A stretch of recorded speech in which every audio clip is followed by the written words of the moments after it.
கர்த்தருடைய பரிசுத்த நாமத்திற்கு மகிமை உண்டாவதாக. இயேசு கிறிஸ்துவின் வெளியேறப்பட்ட நாமத்தில் நான் உங்களை வாழ்த்துகிறேன். கர்த்தர் உங்களை ஆசீர்வதிப்பாராக.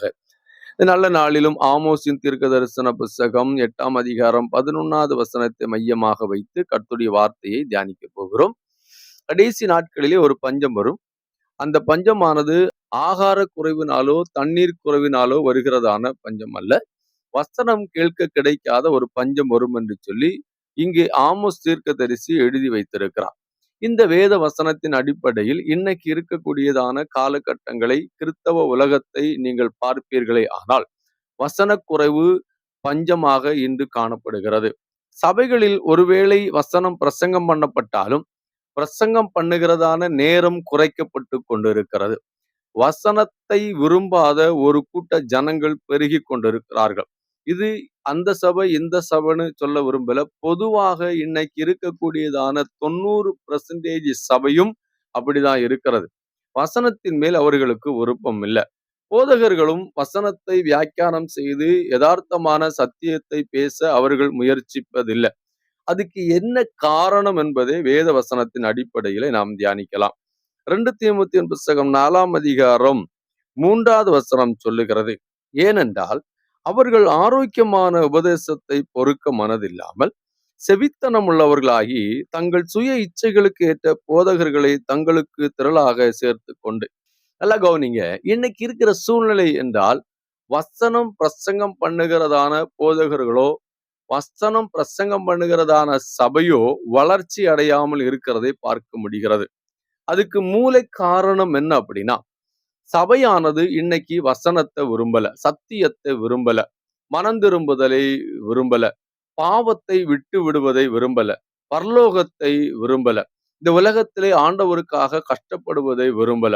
இந்த உலக வாழ்க்கை அவர்களுக்கு பெரிதாக தோன்றுகிறபடியினாலே இந்த உலகத்தில் இருக்கக்கூடிய இன்பங்களும் சந்தோஷங்களும் அவங்களுடைய இருதயத்தை மயக்கி வைத்திருக்கிறதுனாலே அவர்கள் இந்த உலகத்துக்காகவே வாழ விரும்புகிறபடினாலே அவர்களுக்கு இந்த மனம் திரும்புதல், பாவத்தை விட்டு வெளியே வருதல், இதை செய்யக்கூடாது, இப்படிப்பட்டதான அட்வைஸ் பண்ணக்கூடியதான ஒரு வார்த்தை தேவையில்லை. அவர்கள் ஆலயத்துக்கு வரும்போது கொஞ்ச நேரம் சந்தோஷமாக இருக்க வேண்டும். சந்தோஷமாக வசனத்தை கேட்டு சிரிச்சு ஜாலியா வீட்டுக்கு போகணும் அப்படின்னு விரும்புறாங்க. அல்லாம வசனத்தை கேட்டுட்டு அர்ப்பணம் பண்ணி மனம் திரும்பி, ஆண்டவரே நீர் இன்று என்னோடு கூட பேசினீர், இந்த பாவத்தை நான் விட்டு முழுமையா உமக்காக வாழுகிறேன் அப்படின்னு சொல்லி அவங்க வாழ விரும்பல. இன்னைக்கு இருக்கக்கூடிய சபை மக்கள் எல்லாருமே அப்படிதான் இருக்கிறாங்க. இன்னைக்கு நீங்க பாத்தீங்க அப்படின்னா, ஒரு சபையிலே ஒரு போதகரை செய்திக்கு அழைக்கும் போது அந்த சபை மக்களும் போதகரும் எடுக்கிற தீர்மானம் என்ன அப்படின்னா, சபை மக்களை இன்ட்ரெஸ்டாக நடத்தணும், குஷியாக நடத்தணும், சந்தோஷமாக நடத்தணும், காமெடியாக நடத்தணும், நல்ல பாட்டை பாடி டான்ஸ் ஆட விடணும், அவங்களுக்கு டைம் பாஸ் ஆகணும். கொஞ்ச நேரம் கூட சத்திய வசனத்தை அவங்க பேசவே கூடாது. அதாவது பொதுவாக எது அவங்களுக்கு எரிச்சலை ஊட்டுது அப்படின்னு கேட்டீங்கன்னா, வசனம் உள்ள வந்து ஆழமாய் பேசப்படும் போது எரிச்சல் ஊட்டுது. அதனால அது தேவையில்லை அவங்களுக்கு. எங்களுக்கு என்ன தேவை? அந்த தேவையை பூர்த்திகரிக்கிற போதகர் யாரு? அவர்கள் எங்க இருந்தாலும் தேடி கண்டுபிடிச்சு அவர்களை செலக்ட் பண்ணி அவர்களை சபையில் கொண்டு வந்து பேச வைக்கிறதான ஒரு காலகட்டத்திலே நாம் வாழ்ந்து கொண்டிருக்கிறோம். அப்போ இன்னைக்கு இருக்கிற பிரச்சனை என்ன? சத்தியம் குறைந்து போகல, வேதவசனம் இருக்கதான் செய்து, வேத வார்த்தைகள் போதிக்கப்படதான் செய்கிறது. ஆனாலும் சபை மக்களுக்குள்ளேயும் ஊழியர்களுக்குள்ளேயும் இந்த வசனமானது விரும்பப்படாத ஒரு பகுதியாக மாறிவிட்டது. ஒரு சபையில 3 மணி நேரம் ஆராதனை பண்ண சொன்னா அவங்களுக்கு ஜாலியா இருக்கும். அதே நேரத்துல 1 மணி நேரம் செய்தி கேட்பது அவங்களுக்கு கஷ்டமா இருக்கும். அப்படி கேட்டாலும் அவங்கள வந்து இன்ட்ரெஸ்டா நடத்தல அப்படின்னா அவங்களுக்கு பிடிக்காது. அப்போ கர்த்தர் யாரு? கர்த்தருடைய வார்த்தைனா என்ன? அவர் எங்க இருக்கிறாரு? ஜனங்களை காமெடி பண்ணி சிரிக்க வச்சு என்ஜாய் பண்றதுக்கா சபையை நடத்துறார். அவர் வந்து நம்ம எப்படி நடத்துவார்னு கொஞ்சமாவது வேத வசனத்தின்படி நாம புரிந்து கொள்ளணும். சபை மக்களை இன்ட்ரெஸ்ட் படுத்தக்கூடாதுன்னு, சந்தோஷப்படுத்தக்கூடாதுன்னு நான் சொல்லல. அதாவது கடவுள் வந்து காமெடி பண்ணுகிறவர் அல்ல. கடவுள் வந்து நம்மளை வந்து குஷிப்படுத்தி ஏமாத்துகிறவர் அல்ல.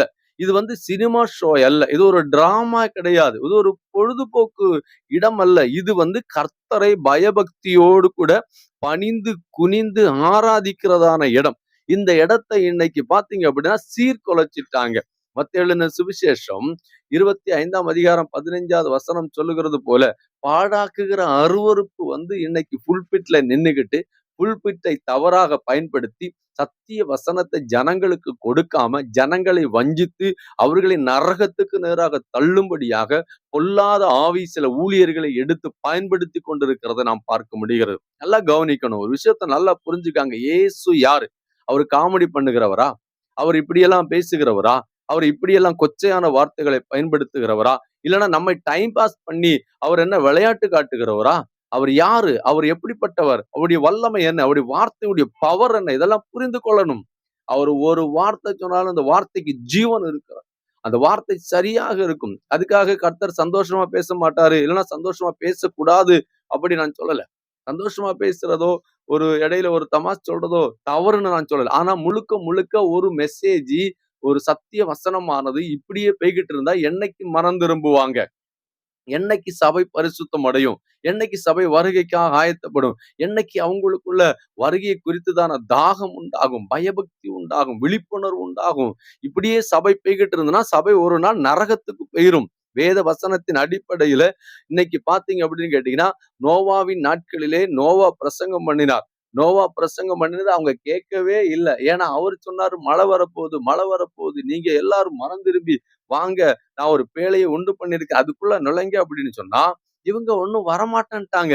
இவங்க சொல்றாங்க, நாங்க பிஸியா இருக்கிறோம், எங்களுக்கு கல்யாணத்துக்கு போகணும், எங்களுக்கு காது குத்து வீட்டுக்கு போகணும், எங்களுக்கு நிறைய வயல்ல வேலை இருக்கு, மாடு மேய்க்க போறோம்.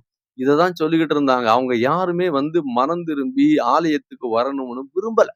அவங்களுடைய மனதுல ஃபுல்லா இந்த உலகம் நிறைந்து இருந்ததுனாலே அவர்கள் பாத்தீங்கன்னா இந்த உலகத்தை விட்டுட்டு அவங்க வரல.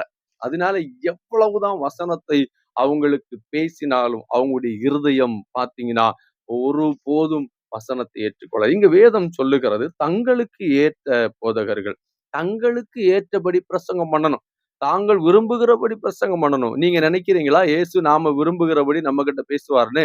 பேசவே மாட்டார். நாம விரும்புகிறபடி பேசுகிறவர் அல்ல, நம்மை மயக்கும்படி பேசுகிறவர் அல்ல ஆண்டவராகிய தெய்வம். அவர் யார்? அவர் மயக்குகிற தெய்வம் அல்ல, அவர் சத்தியத்தை சத்தியத்தின்படி போதிக்கிறவர். வேதம் சொல்லுகிறது, சத்தியத்தையும் அறிவீர்கள், சத்தியம் உங்களை விடுதலையாக்கும் என்று சொன்னார். அவருடைய வார்த்தையானது சும்மா புறப்பட்டு வராது. அவருடைய வார்த்தை ஒவ்வொன்றும் தெளிவாக, அதுவும் சரியாக, ஒவ்வொரு மனிதனையும் மாற்றக்கூடியதாக புறப்பட்டு வரும். அதை சரியாக நாம் புரிந்து கொள்ள வேண்டும். அப்ப இன்னைக்கு இருக்கிற பிரச்சனை என்ன? இன்னைக்கு வசனம் குறைந்து கொண்டிருக்கிறது, வேத வசனம் போதிக்கிறது குறைந்து கொண்டிருக்கிறது. சபையில பாத்தீங்க அப்படின்னா சபை மக்களுக்குள்ளாக வசனத்தின் மேல் இருக்கிற தாகம் குறைந்து கொண்டிருக்கிறது. போதகர்கள் வசனத்தை தியானம் பண்ணி தேவ சமூகத்திலே காத்திருந்து பிரசங்கம் பண்ணுகிறதான அந்த நாட்கள், அந்த நேரங்கள் எல்லாம் இன்னைக்கு கிடையாது. இது குறைந்து கொண்டிருக்கிறது. அதனால நாம ஜெபிக்கணும். தயவு செய்து கர்த்தருடைய வார்த்தையை கேட்கணும், அமைதலா இருந்து கேட்கணும், கற்றுக்கொள்ளணும். அப்பந்தான் கர்த்தருடைய வருகையில போக முடியும். கர்த்தருடைய வருகையை குறித்து கிரேக்க மொழியில் இப்படி சொல்லப்பட்டிருக்குது, பரோஷியா. பரோஷியா அப்படின்னா விழித்திருங்க, பார்த்துக்கிட்டே இருங்க. நீங்க அவரை பார்த்துக்கிட்டே இருந்தீங்கன்னா அவருடைய வருகையிலே நீங்கள் பிரவேசிப்பீர்கள் என்று சொல்லி வேதம் சொல்லுகிறது. இந்த வார்த்தையினாலே கர்த்தர் உங்களை ஆசீர்வதிப்பார்.